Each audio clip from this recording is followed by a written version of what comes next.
Henry Gross says the greatest rock and roll book of the last 10 years was written by Tommy James. I'm John Bowden from Rock History Music.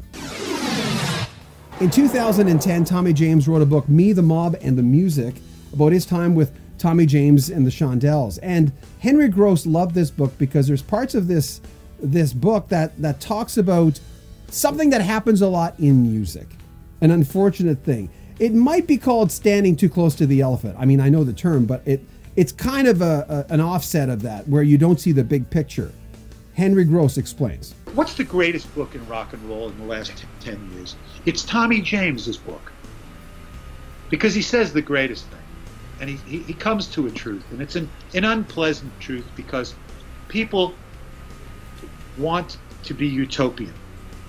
You know, they want a utopian world. But that's not going to work, because Castro's going to move into Batista's palace, you know, with his mistress and his wife. You know, it's just how it's going to be. The new guy is going to take the other guy's yacht. No one's going to sink the yacht. No one's going to sink the yachts in Palm Beach. Just other people are going to be the revolutionaries are going to be on them. And they're going to keep the other people in the toilet. So it's just going to be the same. But why is Tommy James's book such an epiphany? Because he says the greatest truth.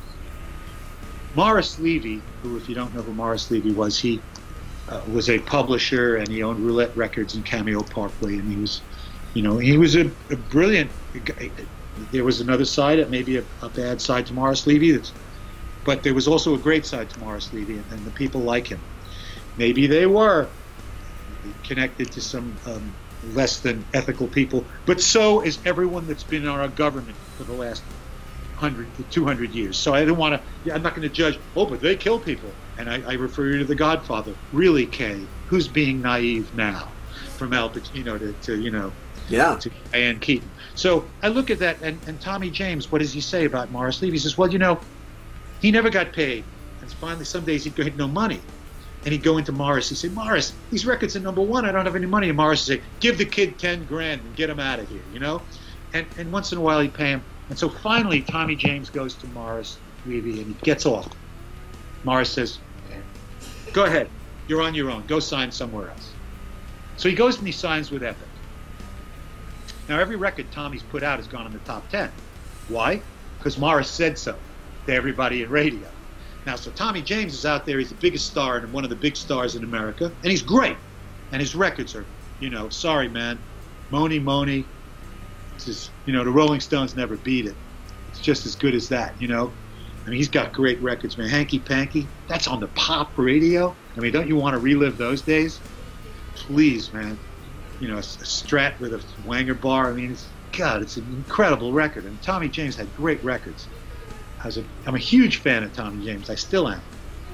And he's out there playing, too. But he says he never got paid. And he realized he had a career. Then he went to Epic, and they had the meeting on Monday morning, the singles meeting. And they didn't pick Tommy's single. And it stiffed. And that was and he never had another big hit. And he realized something. Morris took the 79 cents from the singles.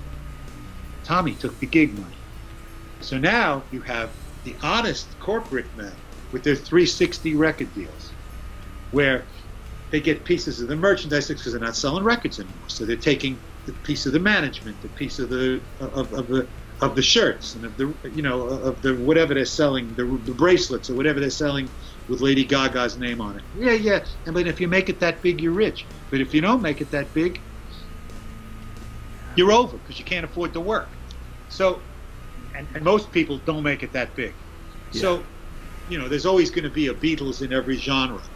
And, you know, there's going to be those people that, you know, for whatever reason, you know, talent, luck, right place, right time. So think about that.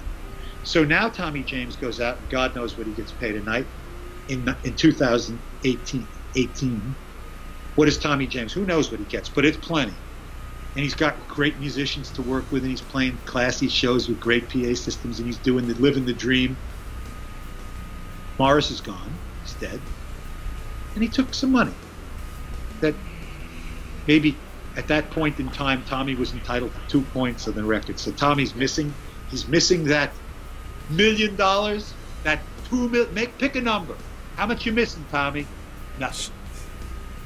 He wouldn't bend over to pick it up. So the point is, who's a crook? I don't know. If the guys at the labels that I was on spent money or did what it takes to get my records played, I don't think I'd be looking for those royalties. I don't think I'd be embittered had I not received them. I think you have to look past your little agenda of the moment. Wow. Because it's not fair. Just because somebody shook your little mitt and said, I'm going to do this, doesn't mean that they're not. I mean, I had fights with the guys from, the record company I was on, Lifesong, for years, and I'm good friends with those guys now, because in the end, they did what they did, I did what I did, we had some hits, we made some music, we're still alive, and we're friends. I mean, look, I look at the great music these people have done. I mean, Terry Cashman was a AAA baseball player years ago. He produced Jim Croce and myself, and here the guy goes and writes all these baseball songs because that's what's in his heart. Yeah. And the man went ahead and wrote music that's in his heart, and it's in every major league ballpark. He's got the only record, I think, maybe one other, in the Hall of Fame in Cooperstown, in the Baseball Hall of Fame. He's gotten his music in the Baseball Hall of Fame. My buddy Gil Hodges is in the Hall of Fame, and Dennis needs to do something about that. But anyway, we all need to do something about that. But so you got to look past. You got to see the bigger picture. You got to look at your life. And I look at my life and go, am I James Taylor? No, but maybe I never would have been. What I was offering at that time, maybe it wouldn't have been. Maybe it would have been. It maybe plugged me into something.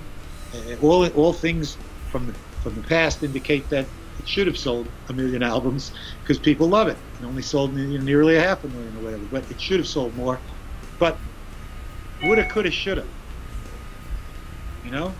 I've never heard that perspective before, and I've never read. I met Tommy James. Read his book. It's only 200 pages. You read it in a half an hour, but it's a very good perspective. And it's people don't at least that's my takeaway from his book. Maybe that's not what he intended to say, but that's what I took out of it. We will have more of our conversation with Henry Gross coming up next week. Go to henrygross.com. Also, buy our t-shirts. They're back on. We've sold out the first 3 printings of those t-shirts, which is really nice because all the proceeds go to us buying better equipment, which we really need. There'll be links in the description of this video. Go to our website, rockhistorymusic.com.